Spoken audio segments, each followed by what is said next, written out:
नमस्कार। मैं आचार्य doctor Dilip Kumar PhD gold medalist Navyug Jyotish Shikshan संस्थान की पाठशाला में आपका स्वागत करता हूं। ये क्वेश्चन आंसर की एक नई वीडियो है जिसमें मैं अपने फैंस का, यूट्यूब के और अपने स्टूडेंट्स का और व्हाट्सएप पे जो क्वेश्चन पूछते हैं उनके क्वेश्चन का आंसर देता हूं।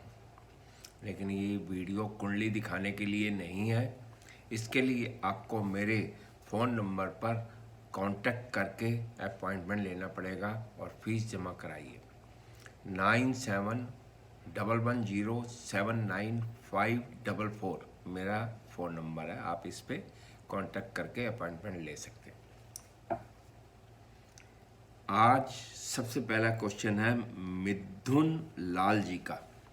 प्रणाम सर, इन तुला लगन बुध मूल त्रिकोण फॉल्स इन कन्या राशि, so Buddha will give more expenses in his dasha bhukti than good results as ninth lord. Buddha is in 7th house Mesh Rashi. Will this person have extramarital affair? Venus and Rahu Yuti in 9th house Mithun Rashi. आपने दो question पूछे हैं। तुला लगन में बुध की मूल त्रिकोण राशि 12th हाउस में है, लेकिन बुध की प्लेसमेंट जो है वो 7th हाउस में बैठा है और 9th लॉर्ड का 7th हाउस में बैठना बहुत शुभ फलदायक होता है। विवाह के बाद भाग्य उदय होता है।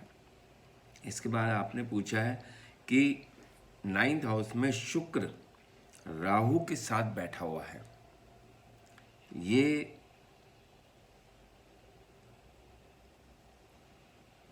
मल्टीपल अफेयर्स देगा। देखो, शुक्र के साथ अगर मंगल और राहु की युति होती है और उस पर पाप ग्रहों का प्रभाव होता है तो चांसेस थोड़े से ज़्यादा बढ़ जाते हैं, क्योंकि यहाँ पे शुक्र राहु के साथ बैठा है लेकिन मित्र की राशि में बैठा है, और अगर किसी पाप ग्रह का प्रभाव नहीं है तो चांसेस मल्टीपल अफेयर्स के नहीं है। अगर मान लो इस पे शनि या मंगल का प्रभाव आ जाए, बैठे नहीं है, आपने बताया साथ में प्लेसमेंट नहीं है, साथ में दृष्टि हो गई, तो चांसेस बढ़ जाते हैं। नेक्स्ट क्वेश्चन है सजीथा हरि जी का।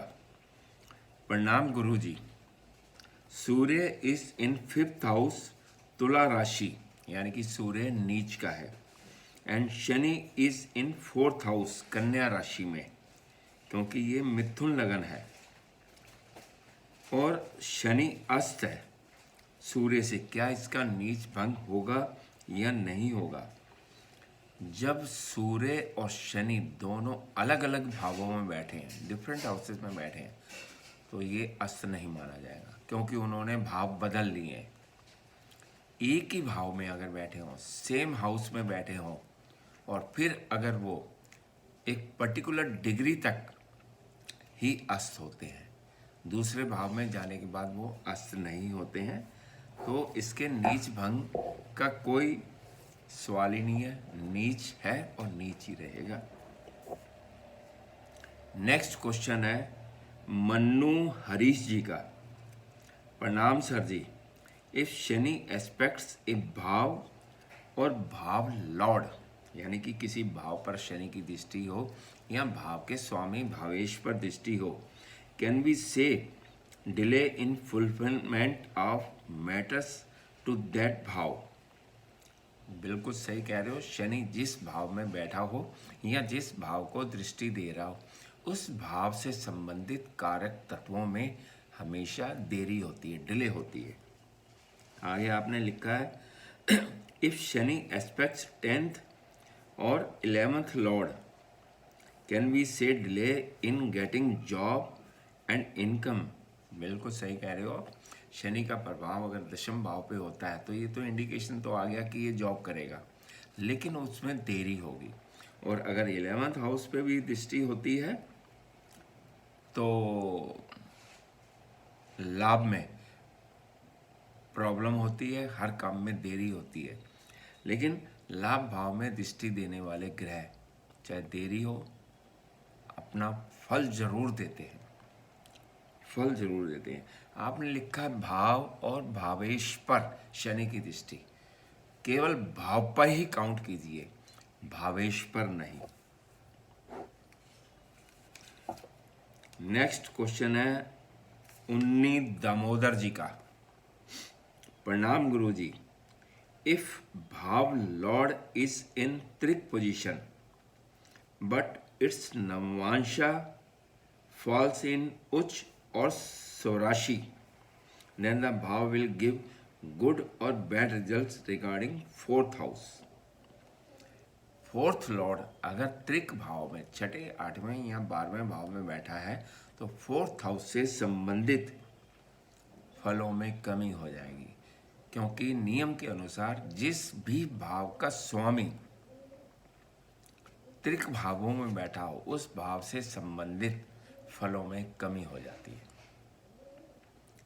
फिर आपने लिखा है कि अगर वो नवमांशा में, नवमांश कुंडली में उच्च का हो जाए या स्वराशि का हो जाए तो उसके कुछ फलों में वृद्धि हो सकती है। लेकिन त्रिक भाव में बैठने वाले ग्रह अपने भाव से संबंधित कारक तत्वों में कमी करते हैं, और अगर वो नवमांश में उच्च के या स्वराशि के हो जाते हैं तो कुछ शुभ फल वापिस मिलने की संभावना होती है। नेक्स्ट क्वेश्चन है मीना शंकर जी का। गुरुजी प्रणाम, वृष लगन है, sun, Mercury and Venus 3 planets are in second house, but Mercury the second lord and fifth lord is combusted also in second house। What will be the dhan position of this person? Can he wear emerald?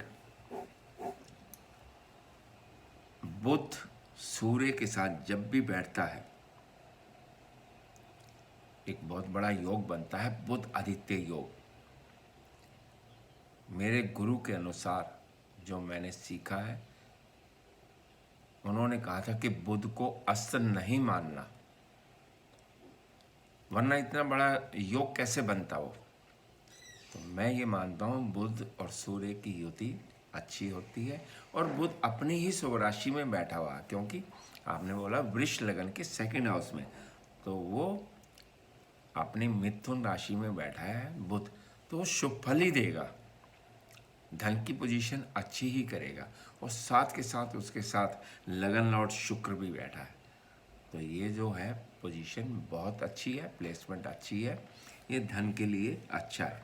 फिर आपने पूछा है कि क्या मैं Emerald यानी कि पन्ना पहन सकता हूँ? बिल्कुल पहन सकते हो, और पहनना भी चाहिए, पहनना भी चाहिए, क्योंकि वो फिफ्थ लॉर्ड है।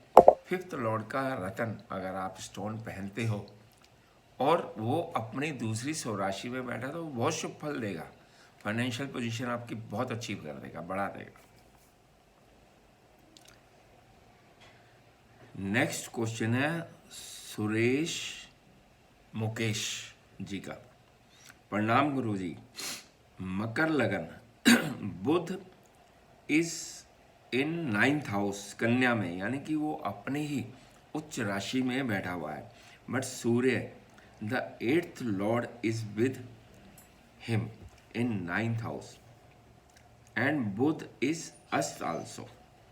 अभी मैंने अस्त के बारे में बुध का बताया है कि ये नहीं माना जाता, लेकिन 8th लॉर्ड का 9th हाउस में बैठना शुभ नहीं होता है। इसलिए भाग्य में थोड़ी सी कमी आएगी। भाग्य का स्वामी जब अपने ही हाउस में बैठता है तो भाग्य बहुत अच्छा होता है। अब उसके साथ 8th लॉर्ड आके बैठ गया, त्रिक भाव का स्वामी आके बैठ गया, तो उसके भाग्य में कुछ कमी होगी, मे बी 20%, लेकिन भाग्य फिर भी अच्छा रहेगा। कुछ परेशानियों के बाद भाग्य अच्छा फल देगा। नेक्स्ट क्वेश्चन है उन्नी दामोदर जी का। प्रणाम guru ji, if ninth lord is in 11th house and 11th lord is in a trik house, यानी कि 9th लॉर्ड 11th हाउस में बैठ गया, भाग्य का स्वामी लाभ भाव में बैठ गया, लेकिन लाभ भाव का स्वामी त्रिक भाव में बैठा है। How to interpret this situation? Example, कन्या लगन है, शुक्र in 11th house and 11th lord moon is in 8th house. What is his धन सोर्स ऑफ इनकम पोजीशन? ये बहुत अच्छा धन योग है, बिल्कुल मत घबराना इसमें। भाग्य के स्वामी लाभ भाव में बैठा है, यानी कि भाग्य में आपके लाभ ही लाभ लिखा है। जो भी कार्य करोगे उसमें आपको लाभ जरूर मिलेगा।